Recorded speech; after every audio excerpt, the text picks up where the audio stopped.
Eu quero fazer um segundo fator que eu acho que deve ser procurado para dizer que a doença holandesa é relevante. Isso é transitoriedade da situação. Porque se for permanente, vamos dizer que no Brasil, esses preços de commodities que nós estamos observando hoje sejam permanentemente sustentáveis. E vamos dizer que o Brasil tem condições agrícolas, tem condições metalúrgicas, o que for, também produzir e exportar quantidades que estão aí permanentemente, quase permanentemente, vamos dizer, num horizonte relevante, 50, 100 anos. Obviamente, nesse caso, nós não podemos falar de uma doença holandesa no caso do Brasil. Simplesmente nós estaríamos falando de uma mudança de condições de competitividade do Brasil. Integração de China, Índia na economia, se isso significa uma demanda para certos produtos, um shift de demanda permanente para certos produtos que beneficia o Brasil por causa de termos de troca, mudança de termos de troca que seja quase permanente, nesse caso eu acho que a identificação desse problema como doença holandesa é quase irrelevante. Até podemos categorizar isso como doença holandesa, mas não há o que fazer. Nós deveríamos simplesmente sentar e gozar aquele momento que é bom para o Brasil, inclusive. Agora, por isso que em todas as minhas discussões sobre questão cambial, eu tenho enfatizado, juros também, eu tenho enfatizado quais são os fatores transitórios que estão influenciando taxa de câmbio e taxa de juros, que vão desaparecer do cenário nacional ou internacional num horizonte relevante do período, do tempo. Okay? Esse período pode ser até prolongado, como 10 anos, 15 anos, mas certamente vale a pena combater os efeitos desses fatores, somente eles são transitórios. Se não forem transitórios, ou são quase permanentes, nesse caso eu acho que não há o que combater. Esse problema fica especialmente difícil quando o país pratica câmbio flutuante, do qual eu sou defensor ali, talvez não seja diferença com o Brasil, não seja isso.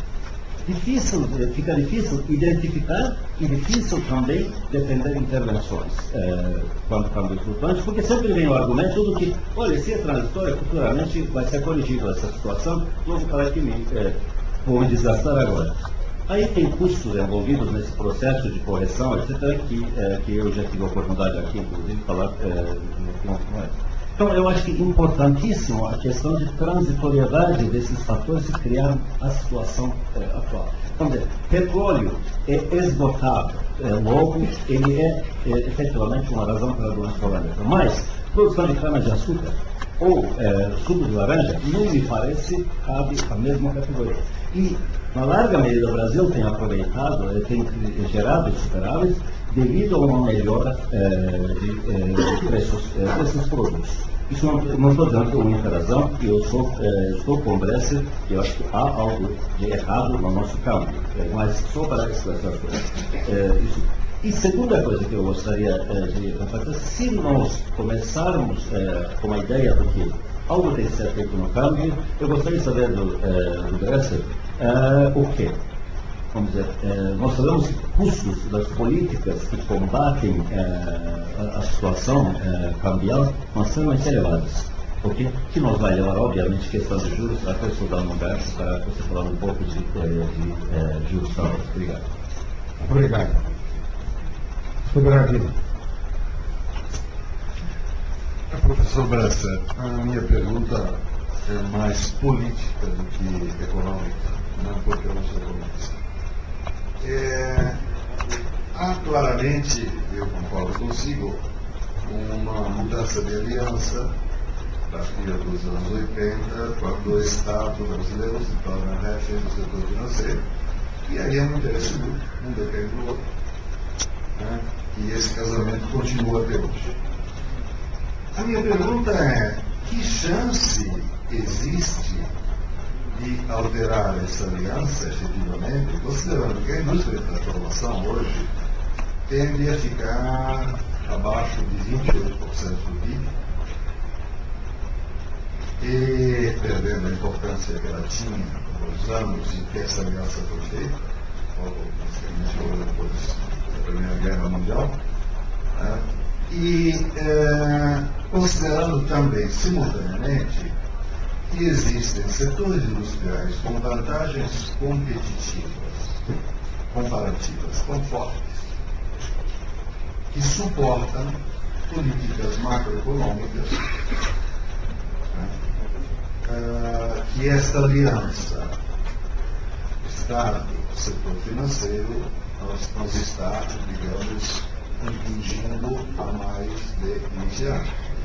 Quer dizer, quando o Dr. Eres disse que etanol é renovável, ele é, efetivamente, mas na medida que o custo de produção dele e o preço internacional, e que faz com que quem trabalhe com ele esteja trabalhando com um dólar superior a 3 para 1 na prática, esses setores vão continuar mantendo um certo crescimento do país.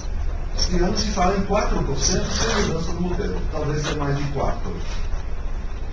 Isso, no meu entender, torna extremamente difícil, essa pergunta é basicamente política, extremamente difícil haver uma reversão a curto prazo dessa aliança sem uma forte crise internacional, porque aí a crise muda todos os parâmetros. Então, a minha pergunta é quais as reais chances, não o desejo, né, de se não inverter essa aliança, pelo menos equilibrar um pouco mais.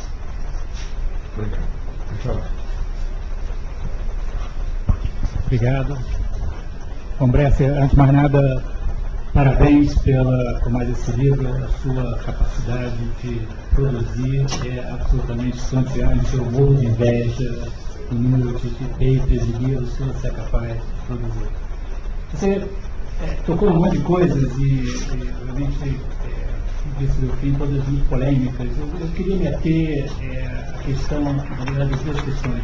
A questão do déficit público da política fiscal e a questão convidamos para compor a mesa os senhores João duas casas. Eu queria um pouco de exatamente qual a sua posição. Quer dizer, você, particularmente na questão fiscal, qual a centralidade que você acha que tem? Pode parecer que era muito importante quando você falava da Ásia, quando você falava do seu período no Ministério, que não foi feito isso. Ora, parecia que é uma coisa relativamente de menor importância.